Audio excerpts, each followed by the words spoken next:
Seja bem-vindo a esta série Atos dos Apóstolos de Lucas, o Espiritismo e a Mediunidade.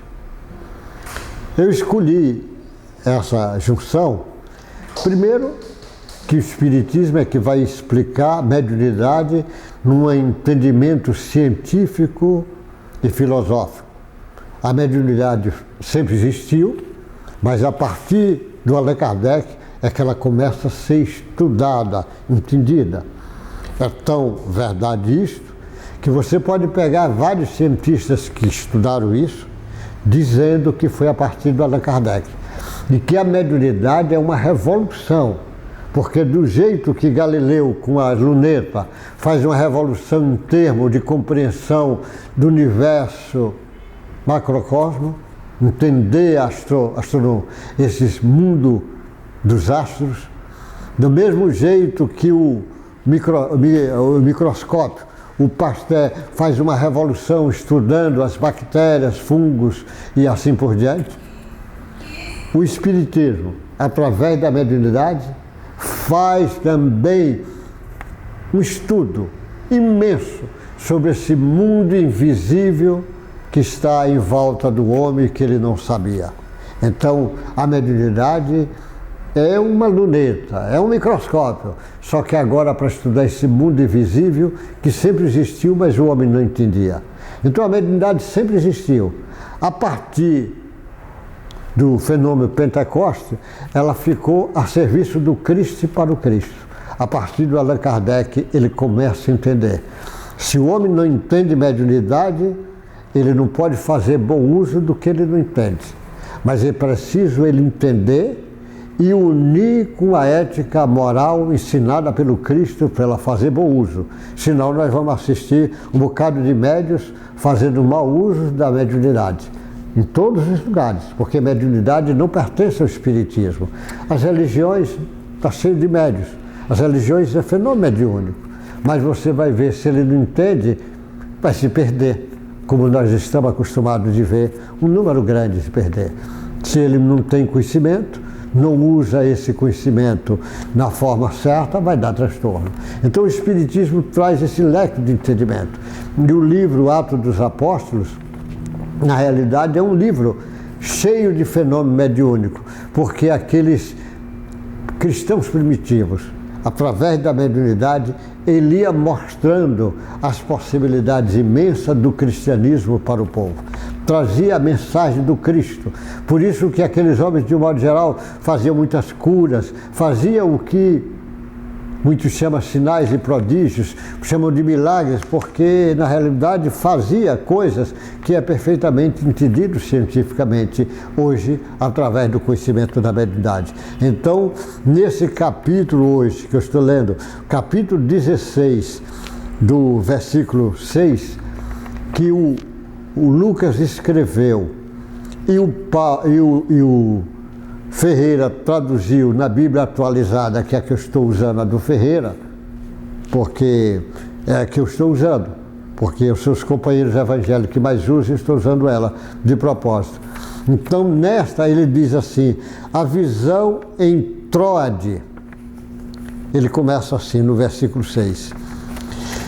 Ele estava fazendo uma viagem, o Paulo era a segunda viagem, que é assim que é descrito lá no Evangelho, lá, segunda viagem do Paulo, viagem que era por muitas cidades, ele dizia, e percorrendo a região frígio-gálata, tendo sido impedido pelo Espírito Santo de pregar a palavra na província da Ásia, chegando perto de Mísia, tentaram ir para Bitínia, mas o Espírito de Jesus não o permitiu. E tendo contornado Mísia, foram a Troade.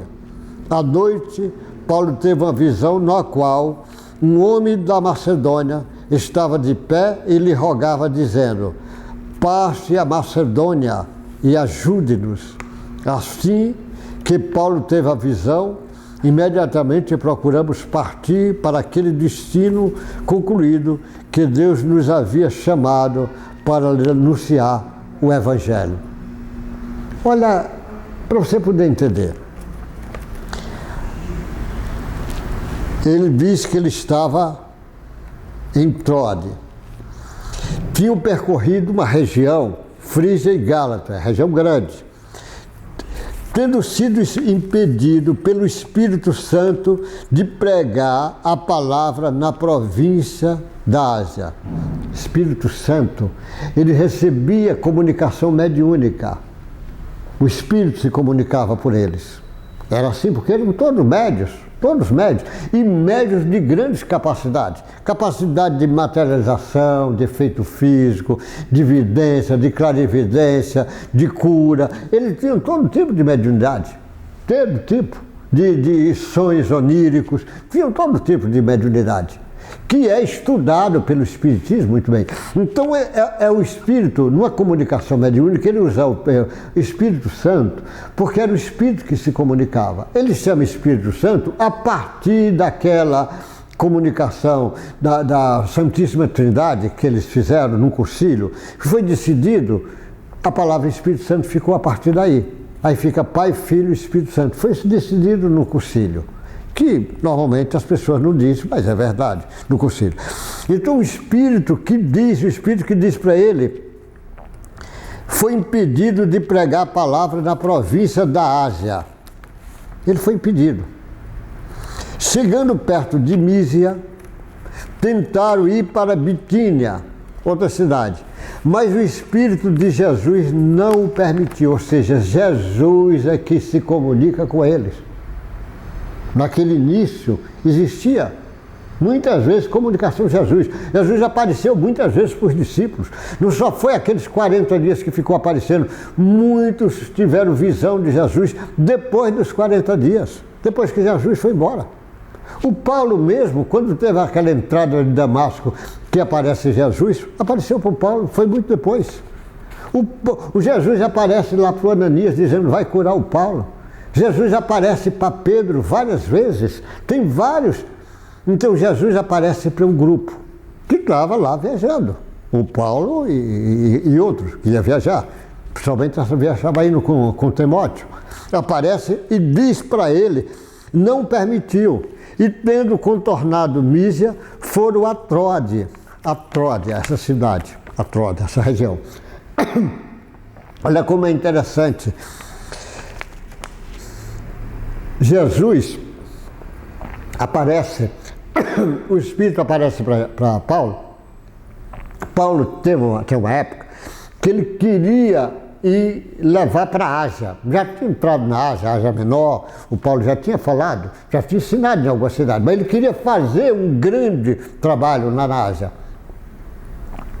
E estava tudo certo, já tinha três cidades que ele ia percorrer, a estratégia dele, fala primeiro numa cidade grande para depois ir levando, fala na sinagoga quando tem sinagoga, vai formando o grupo, a estratégia do Paulo, de comunicação dele.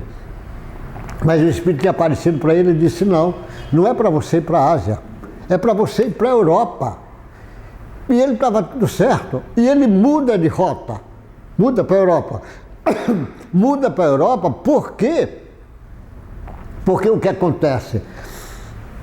Da Europa era onde o cristianismo ia realmente florescer. Era da Europa que ia tomar comunhão aqui no Ocidente. Porque no Oriente, existia lá os trabalhos diferentes do Oriente. O próprio cristianismo vai para o Oriente, mas ele ia ter um domínio na Europa, da Europa que viria para a América do Sul, América do Norte, vinha para o Brasil, vinha para a Austrália, para a Oceania. E da Europa mesmo que foi para a África, para a Ásia e assim por diante. Mas, na época, não percebia que a Europa ia ter a importância que ia ter dentro de alguns anos. Não se sabia. Mas normalmente, então, você vê que por trás do trabalhador, do médium, ele sempre é instrumento. Quando ele tem consciência que é instrumento, ele faz bom uso. E o Paulo aqui, um fenômeno mediúnico muito grande, de Jesus que não permitiu, o Espírito de Jesus não permitiu. E tendo contornado a Mísia, foram a Troade. Lá em Troade, à noite, Paulo teve uma visão na qual um homem da Macedônia estava de pé e lhe rogava, dizendo: passe a Macedônia e ajude-nos. Ele teve a visão, ele viu o espírito de um homem dizendo para ele para ir para a Macedônia e ajude, pedindo ajuda. Assim que Paulo teve a visão, imediatamente procuramos partir para aquele destino, concluindo que Deus nos havia chamado para lhe anunciar o Evangelho. Na Macedônia foi um centro espetacular que o Paulo monta um centro ali na Macedônia. Pega aquela coisa de Filipos, de Corinto, ele vai fazer um trabalho fantástico, formar grupos muito sólidos naquela região. E naquela região era grupo que vinha uma mistura de várias culturas, de várias raças. Ele fazia essa mistura, que é o que estava predestinado para a mensagem do Cristo lá na frente. Um fenômeno todo mediúnico. Você vai ver aí, você vê o Espírito Santo aparecendo, mandando que ele não ensine nessa cidade, nessa outra. Você vê Jesus ensinando para ele para mudar de caminho. Aparece esse Espírito dizendo para ele ir para a Macedônia. E ele vai e faz o trabalho. Olha o fenômeno mediúnico aí agindo com tudo. E o próprio Cristo, no início daqueles grupamentos, se não fosse o Cristo, como é que eles iam se fortalecer daquele jeito? Fortalecer cada grupo daquele que era importante, como foi importante o grupo lá de Jerusalém, como foi importante o grupo de Antioquia, o grupo de Cesária, como ia ser importante esse grupo lá na Macedônia, o grupo de Filipos, ia ser importante. Lógico que não quer dizer que o Paulo e os outros não iam sofrer, às vezes, perseguições, açoito, prisões, injustiças mais variadas.